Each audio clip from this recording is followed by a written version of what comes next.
All right, let's talk about what it really takes to build a successful YouTube channel in 2025, because the game has totally changed.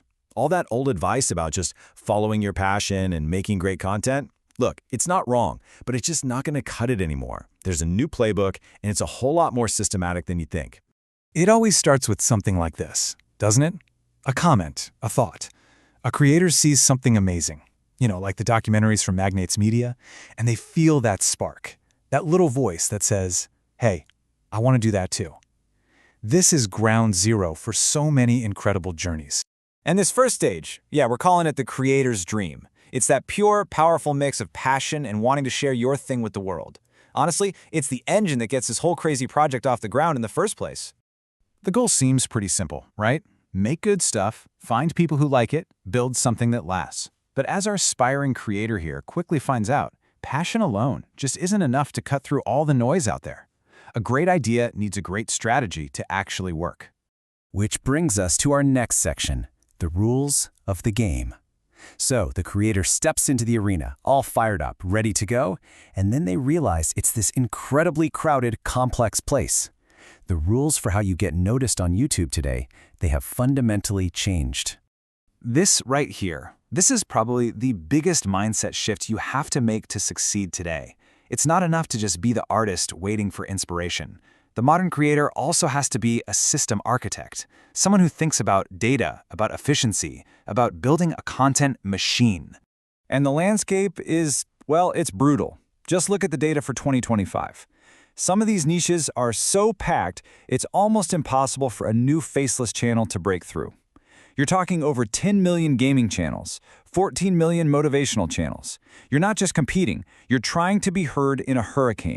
And this comment, man, it just nails the other side of the problem perfectly. Viewer fatigue. When a space gets too crowded, people get skeptical.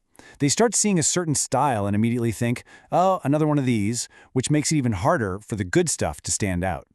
So how in the world do you fight back against all that saturation?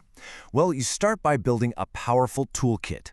And you start with the absolute non-negotiable basics that you'd be surprised so many people still get wrong. First things first, thumbnails. Your thumbnail is your video's billboard on a super fast highway. It is, without a doubt, the single most important thing for getting that first click. If it doesn't pop and immediately tells someone why they should care, all that hard work you put into the video itself, well, it might just go to waste.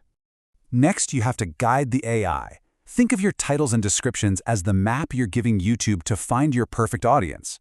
An old title might be The History of Rome. A new title is How One Bad Decision Doomed the Roman Republic.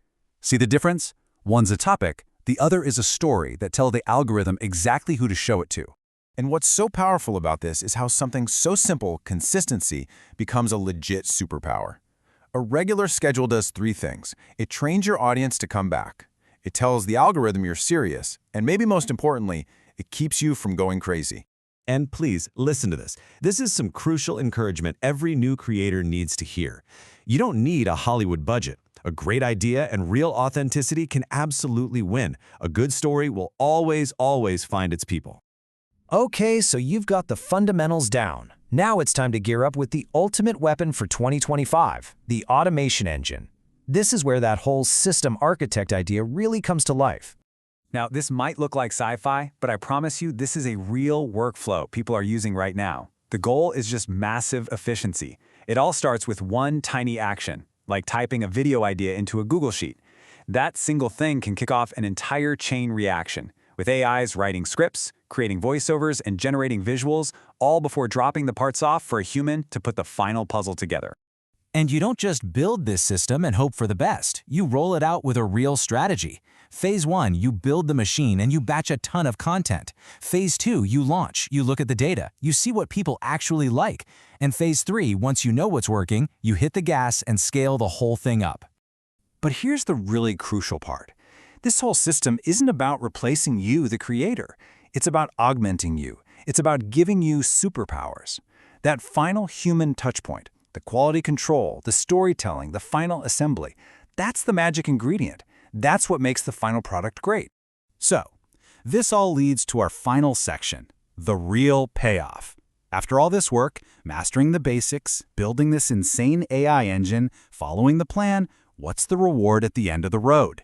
Turns out it's a lot more than just views and subscribers. I mean, the money can be really good, obviously.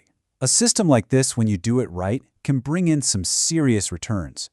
When you blend ad revenue with things like direct product sales, you can build a real, scalable business. We're talking something that could hit nearly $10,000 a month in half a year. But the revenue, the number on the spreadsheet, that only tells you half the story of what success actually feels like. This quote, this is it. This is the real prize. It's that feeling of building something that people genuinely love. It's about creating this thriving, appreciative community that grows right along with you. That's the feeling. That's the ultimate reward. So that leaves us with one final big question to think about. In a world where anyone can build a content machine, what's the creator's new job?